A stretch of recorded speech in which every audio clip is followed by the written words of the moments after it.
Hello everyone, आज की video के अंदर हम बात करेंगे India's rising global economic rank के मेंस के क्वेश्चंस की। तो इसमें हमारा फर्स्ट क्वेश्चन है, India has emerged as one of the world's largest economies. Discuss the factors responsible for India's rising global economic rank. तो इंडिया जो है ग्लोबल इकोनॉमिक रैंकिंग में बढ़ रहा है, ये रिफ्लेक्ट करता है structural reform, demographic advantage and strong domestic demands को।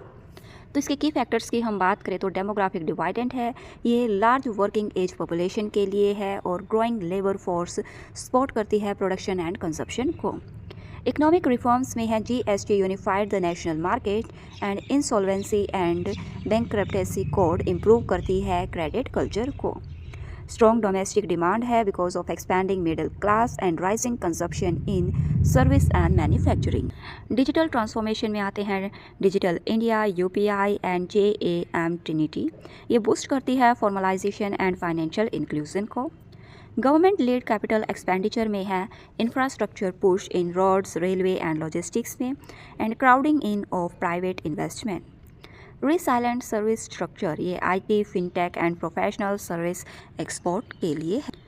नेक्स्ट है, examine the significance of India becoming one of the top global economies for its foreign policy and global influence. तो इसके अंदर हम बात करेंगे कि इंडिया की जो है हायर ग्लोबल इकोनॉमिक रैंक है जो एनहांस करती है उसकी डिप्लोमेटिक एंड स्ट्रेटेजिक लिवरेज को। इसकी सिग्निफिकेंस है ग्रेटर ग्लोबल वॉइस, हमारी जो है स्ट्रॉन्गर पोजीशन होगी G20, WTO एंड IMF में। Leadership in global south issues. Strategic autonomy में हम रिड्यूस कर सकते हैं dependence on external aid and independent foreign policy choice.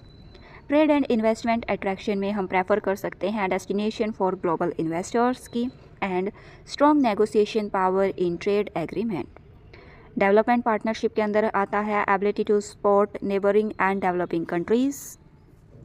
Next question है, analyse the role of structural reform in sustaining India's rising economic position. तो इसके अंदर हम स्ट्रक्चरल रिफॉर्म्स की बात करेंगे, उनसे कैसे इम्प्रूव होगी efficiency, productivity and long term growth prospects.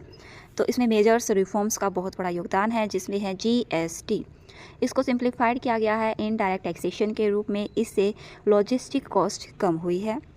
IBC, ये फास्टर रेजोल्यूशन के लिए है और स्ट्रेस्ड एसेट के इम्प्रूव हुई है banking sector health. Labour codes में simplification of labour laws and enforcement to formal employment. FDI liberalisation, ये इंक्रीज करती है फॉरेन कैपिटल इनफ्लोज को एंड टेक्नोलॉजी ट्रांसफ़र को। Ease of doing business for online clearance and compliance reduction के लिए। Challenges हैं implementation gap, need for state level reforms. Next question है, India's economic rise in consumption led rather than export led critical analyse. तो India का जो growth model है वो traditionally हमारा डोमेस्टिक कंजप्शन पर आया है।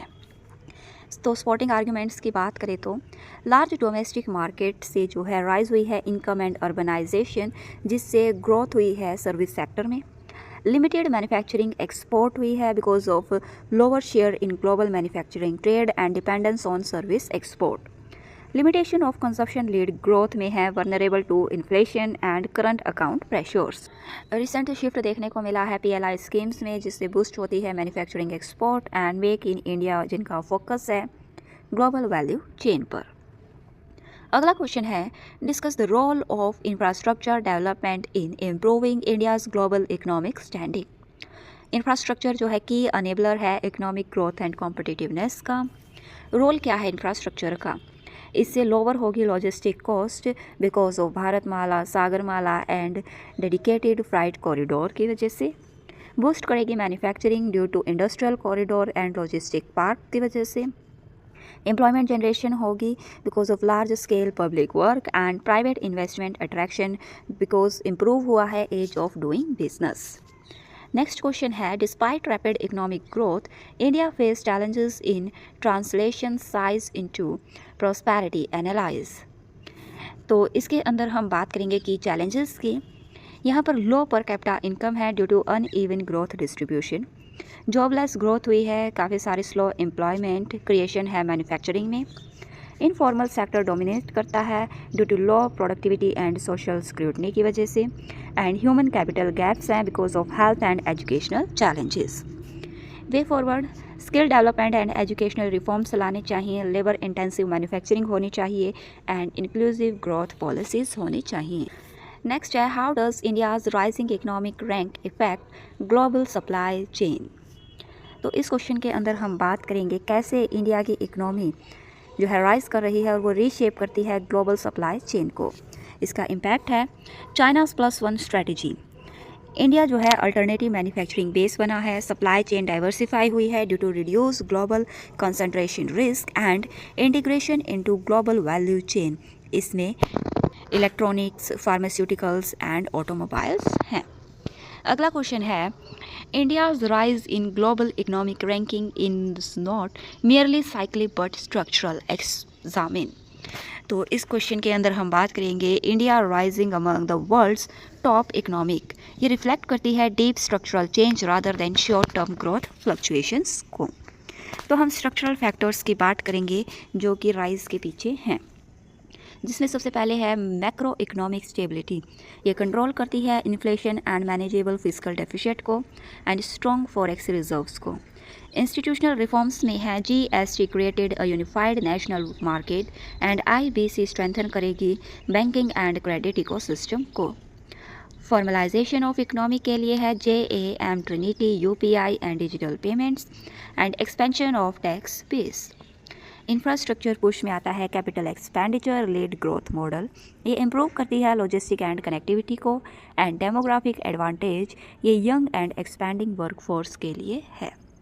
फिर हम बात करेंगे क्यों ये साइक्लिक नहीं है, because growth sustain despite global shocks, जिससे कि कोविड-19, जियोपॉलिटिकल टेंशंस, ये लॉन्ग टर्म इन्वेस्टमेंट के लिए है मैन्युफैक्चरिंग एंड सर्विसेज में। नेक्स्ट क्वेश्चन है, analyse the role of service sector in India's rise as a leading global economy. इसके अंदर हम बात करेंगे कि जो सर्विस सेक्टर है वो बैकबोन है इंडिया की राइजिंग इकोनॉमी के लिए। रोल क्या है सर्विस सेक्टर्स का? ये मेजर कंट्रीब्यूटर है जीडीपी में, एक्सपोर्ट करता है कॉम्पिटिटिवनेस को in IT, software, business processes, outsourcing पर, तो स्ट्रॉन्ग फॉरेन एक्सचेंज अर्निंग होती है यहाँ से। एम्प्लॉयमेंट जनरेशन है by absorb skilled and semi skilled labour, digital leadership in fintech, digital public and infrastructure में। लेकिन कुछ लिमिटेशंस भी हैं, जैसे कि limited employment for low skilled workers.